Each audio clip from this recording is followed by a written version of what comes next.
अली बाबा और 40 चोर की कहानी। सालों पहले फारस देश में अली बाबा और कासिम नाम के दो भाई रहते थे।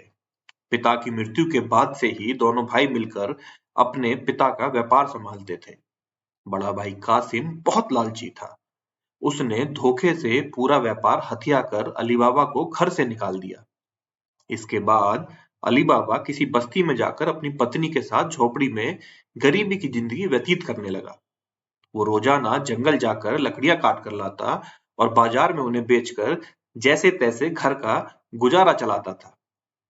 एक दिन अली बाबा ने जंगल में लकड़ी काटते समय 40 घुड़सवार को वहां आते हुए देखा। सभी घुड़सवार के पास धन की पोटली और खंजर थे। ये देखकर वो समझ गया कि ये सभी चोर हैं। अली बाबा एक पेड़ के पीछे छिपकर उन्हें देखने लगा। तभी सभी घुड़सवार एक पहाड़ के पास जाकर खड़े हो गए। तभी चोरों के सरदार ने पहाड़ी के सामने खड़े होकर बोला, खुल जा सिमसिम। इसके बाद पहाड़ में से एक गुफा का दरवाजा खुला। सारे घुड़सवार उस गुफा के अंदर चले गए। अंदर जाकर उन्होंने बोला, बंद हो जा सिमसिम, और गुफा का द्वार बंद हो गया। ये देख अली बाबा दंग रह गया। कुछ देर बाद वो दरवाजा फिर से खुला और उसमें से वो सभी घुड़सवार निकले और वहां से रवाना हो गए। अली बाबा यह जानने को बेताब हो गया कि आखिर इस गुफा में है क्या और वो सब यहाँ क्या कर रहे थे। इसके बाद उसने गुफा में जाने का फैसला किया।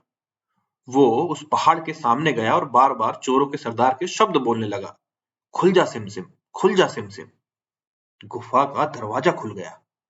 अली बाबा गुफा के अंदर गया और उसने जो देखा कि वहां सोने की गिन्नियां, अशर्फियां गहने आदि रखे थे। चारों तरफ खजाना ही खजाना था। ये सब देखकर उसकी खुशी का ठिकाना ना रहा। उसे मालूम हो गया था कि वो चोर सारा चोरी का सामान यहाँ आकर छुपाते हैं। अली बाबा ने वहां से एक पोटली में सोने की असरफियां भरी और घर चला गया। घर जाकर अली बाबा ने उसे इस पूरे किस्से को अपनी पत्नी को बताया। एक साथ इतनी सारी असरफियां देखकर उसकी पत्नी हैरान रह गई और असरफियों को गिनने बैठ गई। तभी अली बाबा ने बोला कि ये इतनी असरफियां हैं कि इन्हें गिनते गिनते रात हो जाएगी। मैं गड्ढा खोदकर इन्हें छिपा देता हूँ, जिससे किसी को भी हम पर शक ना हो। अली बाबा की पत्नी बोली, मैं इनकी गिनती नहीं कर सकती हूँ, लेकिन अंदाजे इसके लिए इन्हें तोल तो सकती हूँ। अली बाबा की पत्नी भागती हुई कासिम के घर गई और उसकी पत्नी से गेहूं को तोलने के लिए तराजू मांगने लगी। ये देखकर कासिम की पत्नी को उस पर शक हुआ। उसने सोचा कि इन गरीब लोगों के पास अचानक इतना सारा अनाज कैसे आया। वो अंदर गई और तराजू के नीचे गोंद लगाकर लाई और उसे दे दिया। रात को अली बाबा की बीबी ने सारी असरफियों को तोला और तड़के सुबह उनका तराजू लौटा आई। कासिम की पत्नी ने तराजू को उल्टा करके देखा तो उस पर सोने की एक असरफी चिपकी हुई थी। उसने ये बात अपने पति को बताई। कासिम और उसकी पत्नी यह जानकर जल भुन गए। दोनों को रात भर नींद नहीं आई। सुबह होते ही कासिम अली बाबा के घर गया और उससे धन का स्रोत पूछने लगा। ये सुनकर अली बाबा ने कहा, आपको कोई गलतफहमी हुई है भाई साहब। मैं तो एक मामूली लकड़हारा हूँ। कासिम ने बोला कि तुम्हारी बीबी कल हमारे घर से असरफियों को तोलने के लिए तराजू ले गई थी। ये देखो, ये असरफी तराजू पर चिपकी मिली है।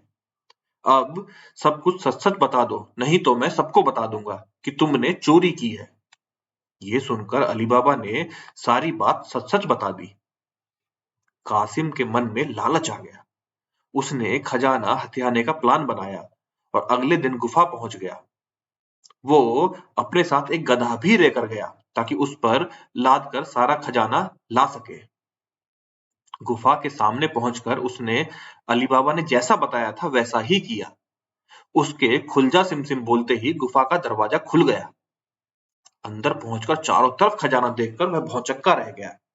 उसने बोरियों में सोने के सिक्के भरे और बाहर निकलते समय क्या बोलना है वो भूल गया।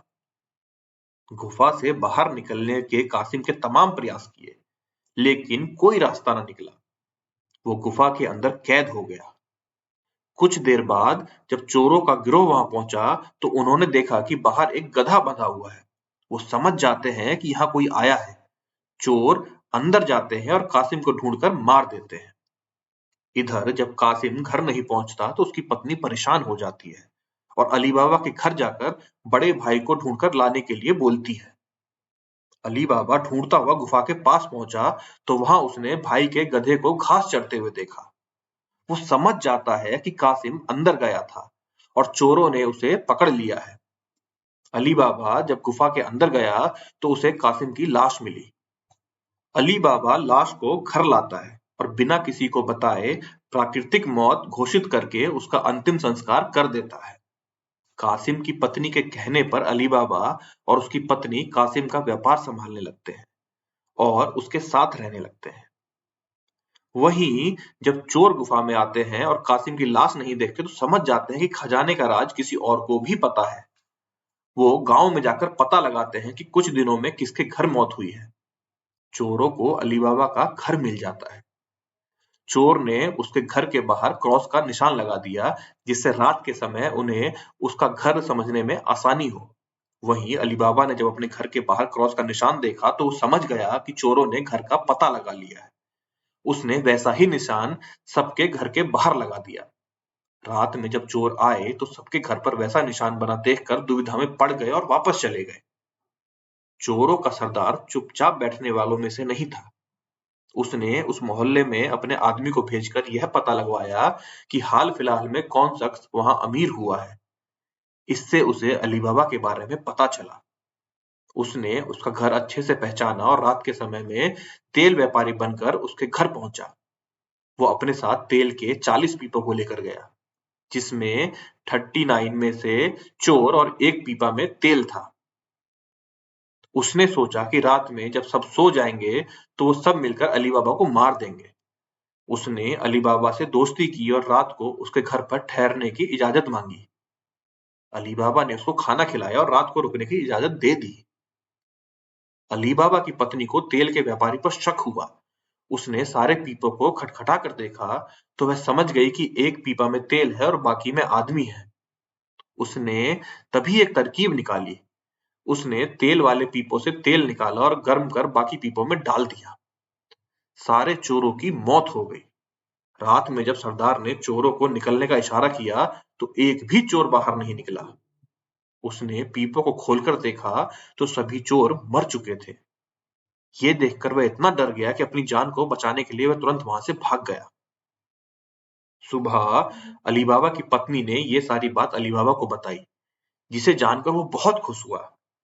अब उन 40 चोरों के सारे खजाने का अकेला मालिक अली बाबा था। वह देश का सबसे अमीर शख्स बन गया था और खुशी-खुशी अपने बीवी बच्चों के साथ रहने लगा।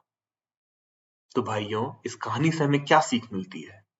इस कहानी से हमें ये सीख मिलती है कि लालच मनुष्य का दुश्मन है। लालच करने से सब काम खराब हो जाते हैं। इसीलिए कभी भी लालच नहीं करना चाहिए। धन्यवाद। अगर आपको ये वीडियो पसंद आई हो, चैनल को सब्सक्राइब करें, लाइक करें, कमेंट करें। Thank you so much for the support.